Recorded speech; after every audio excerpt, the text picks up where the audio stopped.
só de voltar à questão do sério, por causa da questão do polissemia. Posso usar a palavra? Com certeza.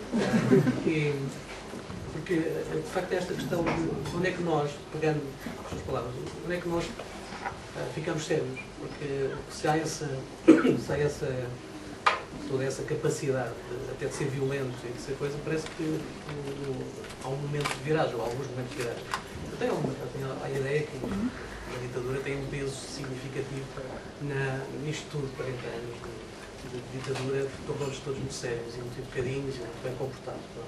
E por isso as emoções ficaram todas mais menos extremadas, de alguma forma. Por isso também no outro polo, hoje cada vez mais nós temos a ideia de que, e vê-se isso na expressão da tristeza quando alguém morre, etc. Não é? As pessoas hoje em dia quase que têm vergonha de estarem tristes, sabe? Rapidamente elas deixam de chorar, metem óculos escuros, que é para não se ver, como se não se soubesse qualquer coisa. Por isso, nos extremos, parece que nós vamos cortando a pressão emocional extrema como se isso fosse uma coisa desagradável ou inconveniente, bem comportada, não é?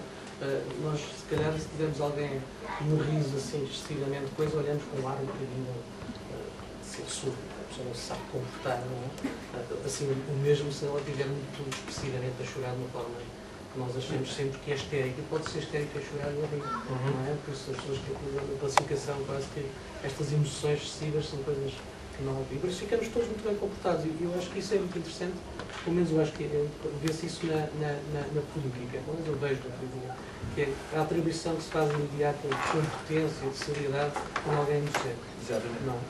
O Salazar é uma pessoa muito séria, pouca proximidade. Bem, agora parece que afinal tinha mais proximidade do que se pensava, recentemente soube-se isso, mas de pouca proximidade, não é? E por isso, mantendo a distância, não há sorrisos, não há sorrisos no Salazar. Depois, a cena política tem vários atores destes, não é? O Ramalhianos, que tem aquela postura de quase detalhada na pedra, não é? Depois temos o Cavaco também, não é? A Manuela Ferreira Leite, toda uma sequência aqui de coisas de imediato, que não é tudo, estou a fazer política aqui, mas parece que as pessoas fazem uma atribuição imediata de isto é uma coisa séria, não se brinca com isto, as pessoas não podem brincar. O que é estranho, porque na prática, se as pessoas brincassem com as coisas, para já, em primeiro lugar, e do ponto de vista psicológico, estritamente, a vida seria muito mais séria. Trabalhar com brincar, mas às vezes as pessoas acham que não é possível brincar ao mesmo tempo. Que isso estraga a coisa, quando, bem pelo contrário, as coisas são muito mais leves e muito mais fáceis de realizar quando conseguimos brincar. Há uma parte muito significativa de espectadores mais novos que dizem que a fonte de informação política é o Daily Show. Isso foi muito discutido, se isso é bom, se isso é preocupante. O humor português, e agora falando do humor exclusivamente, viveu muito tempo do humor inócuo, do humor que não afeta ninguém. Mesmo o salto brutal que foi o Hermano José, que foi, digamos, a importação de um outro tipo de humor, do humor anglo-saxónico, do humor que tem componentes que eram um bocadinho estranhas à nossa tradição, como o absurdo, por exemplo, que é uma coisa totalmente estranha ao humor português mainstream, digamos assim. O Hermano sempre foi muito cuidadoso. Ele várias vezes confessou que, embora depois tenha tido alguns problemas, nomeadamente com a Igreja, mas ele sempre confessou que não era uma instituição que ele quisesse minimamente pôr em causa ou incomodar. E, portanto, há uma tradição. Sendo que, se há tradição portuguesa antiquíssima, é a sátira à Igreja. Quer dizer, o Gil Vicente escreve coisas sobre padres e freiras e bispos que hoje em dia teriam a ERC a fechar o programa. Não é? Portanto, se há tradição crítica é essa. O Gil Vicente, por exemplo, que é um caso fantástico, que eu acho que não há paralelo a nenhuma outra literatura, que é o nosso maior dramaturgo, que sempre é o primeiro. O primeiro que fechou. Fechou com obras nos séculos seguintes. Mas começou com um gênio, pode começar com um gênio.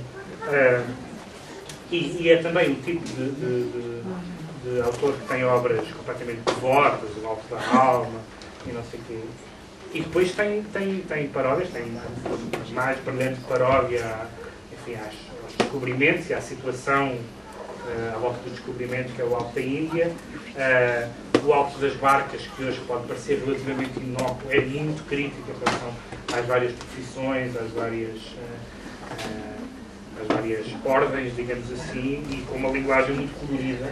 Aliás, lembrava outro dia que tinha uma professora que no liceu saltava os palavrões do Gil Vicente, que era uma coisa absolutamente terrível, não só porque às vezes significa saltar páginas inteiras, como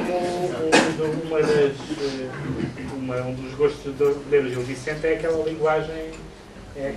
linguagem colorida, além de que é sempre bom poder dizer palavrões com calção cultural. Nós fizemos outro dia também no nosso programa, na TSF. E portanto, há tradições, por exemplo, quando as pessoas dizem assim, não há tradição por exemplo, na poesia ouve-se muito dizer isso. Não há poesia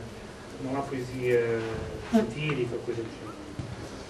É fácil alinhar os 20 nomes na poesia portuguesa, desde as cantigas de Escárnio e Maldizer, passando por Nicolau Tolentino, o Bocage, e chegando ao Alexandre O'Neill e hoje em dia a Adília Lopes, etc., que provam que isso, se me disserem que não é a marca distintiva, não é a marca distintiva. A marca distintiva na poesia portuguesa é amorosa e melancólica, isso é óbvio. Mas está lá e existiu sempre. Nunca deixou de existir. Em todas as épocas existiu um humor português. Não apenas que se há ou não humor português, não penso que isso seja muito interessante. Mas sempre houve. Depois houve, o que há é modelos que ficam fossilizados quando o Herman aparece.